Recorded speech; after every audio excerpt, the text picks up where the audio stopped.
Welcome to our channel. నేను యజ్ఞమూర్తి. ఇప్పుడు మన ముందు సీనియర్ డైరెక్టర్ నందం హరిశ్చంద్రరావు గారు ఉన్నారు.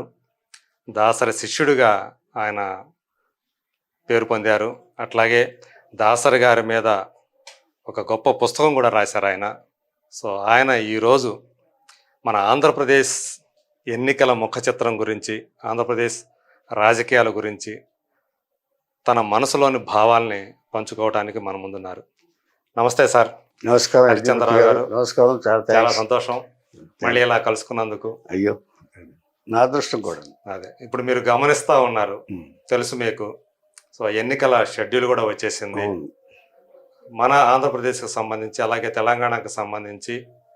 మే 13న ఎన్నికలు జరగబోతున్నాయి. సో రిజల్ట్ మీకు తెలుసు. లోక్సభ ఇక్కడ తెలంగాణ వచ్చేసి లోక్సభ, ఏపీకి వచ్చేటప్పటికి అసెంబ్లీ, లోక్సభ రెండు జరుగుతున్నాయి. సో జూన్ 4న మనకి ఫలితాలు. జూన్ 2న అన్నారు నిన్న కూడా మళ్ళీ. సో అవి వస్తాయి. అంటే జూన్ 1 లాస్ట్ విడత ఉంది కాబట్టి 7th ఫేజ్లో సో వస్తాయి.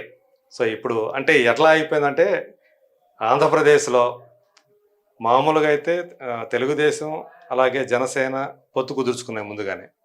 చివరి నిమిషంలో బీజేపీ కూడా రెండిటితో కలియటంతో సో మొత్తం అసలు ఏం కాబోతోంది ఆంధ్రప్రదేశ్ ఎన్నికల ముఖ చిత్రం అనేది ఒక ఆసక్తికరమైన అంశంగా మారింది.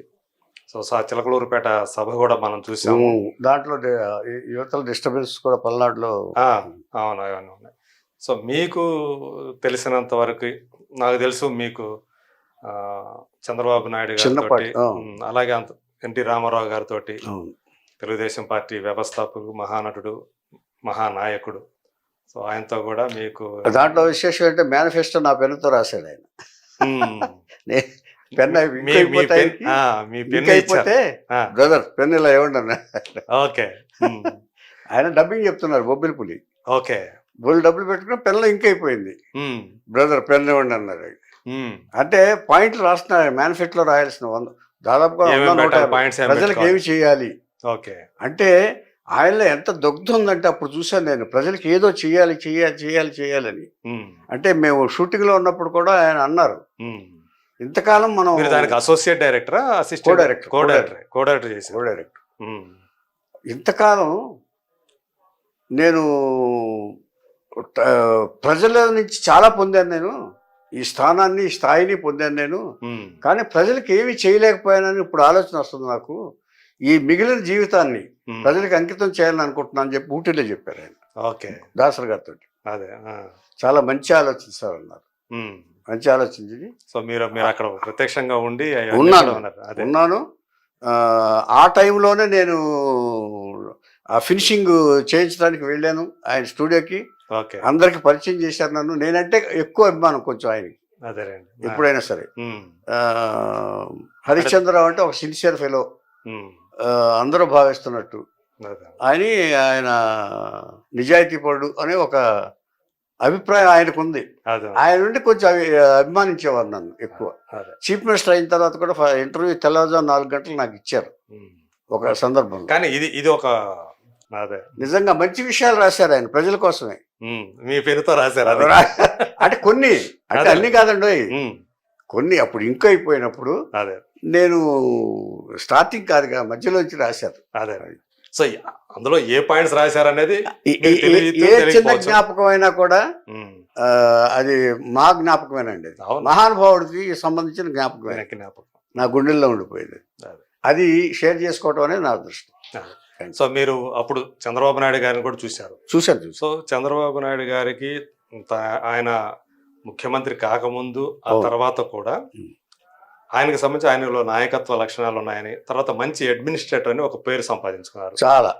ఎందుకంటే 78లోనే ఆయన కాంగ్రెస్ లో సినిమాటోగ్రఫీ మినిస్టర్ చేశారు ఆయన. దానికి సంబంధించిన ఇంకొక జ్ఞాపకం ఏంటంటే, అసలు రాజకీయం నా ఈ ప్రజాసేవ చేయాలనే అభిప్రాయం ఒకవైపు. అప్పుడు భవనం వెంకటరామ్ గారు చీఫ్ మినిస్టర్, ఎవరో చంద్రబాబు నాయుడు గారు మినిస్టర్గా ఉన్నప్పుడు భవనం వెంకటరావు గారు బొబ్బులపూడి షూటింగ్ జరుగుతుంది, క్లైమాక్స్ చేస్తున్నాం. సడన్ గా ఒకసారి ఏదో ఫోన్ వచ్చింది ఆయనకి. వచ్చి నన్ను పిలిచారు. పిలిచి బ్రదర్ రేపు నేను హైదరాబాద్ వెళ్తున్నాను, ఒకసారి బ్రదర్కి చెప్పండి. ఏం చేద్దంటే గురువు గారికి డైరెక్ట్ చెప్పరు కాబట్టి పెద్దవాళ్ళు ఎప్పుడు మళ్ళాటోళ్ళు చెప్తారు, నాలాటోళ్ళు అంటే చెప్తే గురువుగారితో చెప్పాను నేను. సరే వెళ్ళి చెప్తే అదే దానికే ఉంది, వెళ్ళి రమ్మండి, నేను వేరే షార్ట్స్ తీసుకుంటాను అని చెప్పి ఆయన చెప్పారు. ఓకే సార్ అన్నాను. థ్యాంక్ యూ బ్రదర్ అన్నారు. అయితే మర్నాడు హైదరాబాద్ వెళ్ళి ఆ సాయంత్రానికి వచ్చేసారు. మోహన వెంకటరావు గారిని కలవటానికి వెళ్ళారు. ఓకే. ఎందుకు వెళ్ళారు ఆయన తర్వాత ఆరాధిస్తే చంద్రబాబు నాయుడు గారిని మినిస్టర్ నుంచి తీసేశారు. ఆ వార్త ఈయనకి వచ్చింది. అది మాట్లాడడానికి వెళ్ళారు. ఆయన తన అసక్తతను వ్యక్తపరిచాడు. ఎవరు? భవన వెంకటరావు గారు. దాంతో ఈయన కొంచెం ఇచ్చింగ్ అయింది. అది రిజెక్ట్ చేసి ఇబ్బంది పడ్డారు. బాధ కలిగించిన మాట వాస్తవం. సో అప్పుడు వై నాట్ వీ అన్నట్టుగా అప్పుడు తన అభిప్రాయం బలపడింది. అప్పుడు రాజకీయాల్లోకి వెళ్ళాలన్న అభిప్రాయం అప్పుడు బలపడింది బాగా. అది కూడా ఒక కారణం. ఓకే. ఓకే. ప్రజాసేవతో పాటు ఇది కూడా ఒక కారణం. ఓకే. అది ఆ సందర్భంగా రామారావు గారు ఒక విధంగా చంద్రబాబు నాయుడు గారి కోసం ఒక స్టెప్ తీసుకున్నారు ఆయన. ఓకే. అది అని మనం భావించవచ్చు. అదే అంటే పూర్తిగా కాదు, 100% కాదు, యాక్చువల్గా అదే ఆ టైంలో ఇందిరాగాంధీ వల్ల పడినటువంటి ఇబ్బందులు ఏవైతే ఉండేవి ఒక తెలుగువాడిగా తెలుగుతనం కోసం పాటుపడిన తెలుగువాడిని పైన నిలబెట్టాలని, ఆయన పై స్థాయిలో నిలబెట్టాలనే ఆకాంక్ష, ఆశ ఆయనకి ఎక్కువగా ఉండేది. ఎంచేతంటే ఆయన మొండివాడు. రామారావు గారు మొండివాడు. ఎలాగంటే 10 తలలు తీసినప్పుడు రావణాసురుడిది తీసినప్పుడు రామారావు గారు మరి ఒక్కోదానికి 2 గంటలు పడుతుంది, మరి మీరు ఓర్చుకోగలరా, లేకపోతే కట్ చేసి తీయమంటారు. వద్దు, మొత్తం తీయండి, మాస్క్ షాట్స్ మొత్తం అయిన తర్వాత నేను ఎలాగే నిలబడతాను, మీరు అలా పెట్టుకుని తీయండి అని చెప్పేసి కొన్ని గంటల పాటు ఆయన డైరెక్ట్ చేసిన సినిమాకి సీతారాం కళ్యాణ్ రావణాసురుడు అంత మొండివాడు. దీనికి చెప్పడం కారణం ఏంటంటే అంత మొండివాడు. తను తలుచుకుంటే ఓర్చుకుంటారు.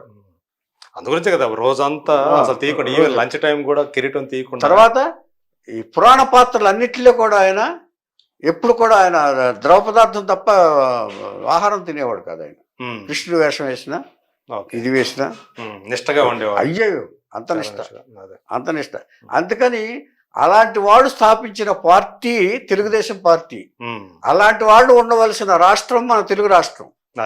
కానీ ఇవాళ ఏ పరిస్థితిలో ఉందో మన ప్రజలకు తెలుసు.